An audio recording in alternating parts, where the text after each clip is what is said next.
नज़र नज़र में उतरना कमाल होता है, नफस नफस में बिखरना कमाल होता है, बुलंदियों पर पहुंच जाना कोई कमाल नहीं होता, बुलंदियों पे ठहरना कमाल होता है।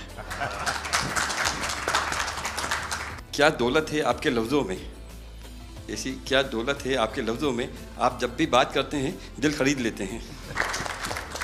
आपकी हम्बलनेस, आपकी ह्यूमिलिटी साहेब लाजवाब है। અમારા માં એમ કહેવાય છે સાહેબ, જે નમા રબને ગમા। સાહેબ તમારા તો નામમાં જ નમો છે, નમો અમે સૌને ગમો। आप सबका स्वागत है। शायद आप में से बहुत कम लोगों को पता होगा कि जब मेरे मन में वक्फ के एक्ट पर काम करने का विचार आया तो सबसे पहले मैंने सैयदना साहब से सलाह मशवरा किया, फिर उन्होंने आपको मेरे पास भेजा, तो मैंने इनको 3 साल तक परेशान किया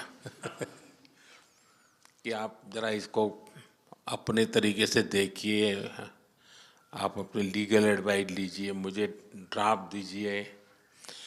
यानी आप कल्पना नहीं कर सकते इतना कंसल्टेशन में उन्होंने मेरा साथ दिया। आप में से जो भी जानकार लोग उनको बात कर करके ले आए, और एक एक शब्द फुल स्टॉप कॉमा में क्या करना चाहिए यहाँ तक मुझे मदद मिली। ये बात मेरे लिए कोई नई नहीं थी, कैसे करना उसके लिए आपको शायद याद होगा जब आपके दादाजी सैयदना साहब, अब वो तो 1900 से, तो एक बार मेरे घर पे आए थे, तो फिर उसी में से बात निकली पाटन की।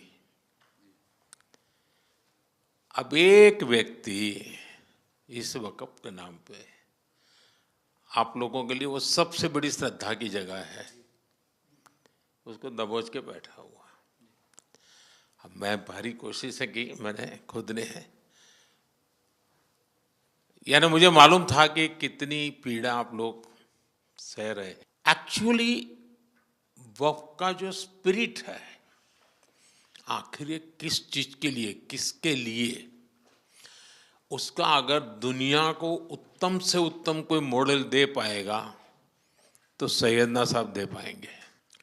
लेकिन अब नई व्यवस्था में कानून के तहत तो दुनिया देखे, क्योंकि देखिए कल तक वक्फ के नाम पर क्या हुआ और अब देखिए कैसे हो सकता है।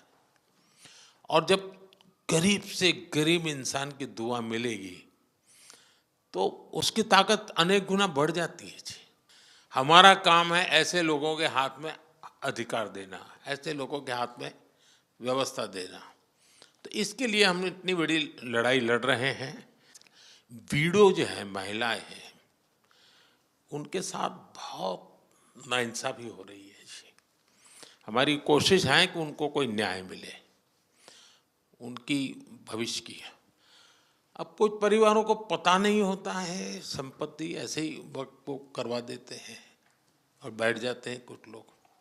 तो मेरे पास ये कानून तो बाद में बना, पहले राउंड में जब मेरे पास रिपोर्टिंग आया, जब मैं यहाँ 19 में जीत करके आया, तब मेरे पास आया 1700 से ज़्यादा मुस्लिम समाज की शिकायतें थी कि भाई हमें न्याय दो, ये वक़्फ़ वालों ने हमारे साथ ये किया है। उसमें ज़्यादातर बहनें बेटियां थी। तब जाकर के मैंने कहा भाई रियलिटी क्या है खोजो। तो ये रातों रात नहीं आया है जी, लगातार 5 साल तक हर बारीक चीज़ को कोशिश की समय। फिर उसमें से मुझे बहुत पहले बड़े सैयदना साहब से काफ़ी बातें मेरी होती थी, तो मुझे मालूम था कि बोहरा समाज हो या शिया मुस्लिम हो, उनको तो और मुझे अहमदिया को और मुसीबतें हैं। मैंने कहा भाई इनको तो कोई अलग से प्रोटेक्ट करना पड़ेगा। और उसमें से मैंने इस व्यवस्था को विकसित करने का प्रयास किया है। मुझे अच्छा लगा, आप सबसे मिलने का मौका मिल गया। चलिए, बहुत बहुत धन्यवाद आप सबका।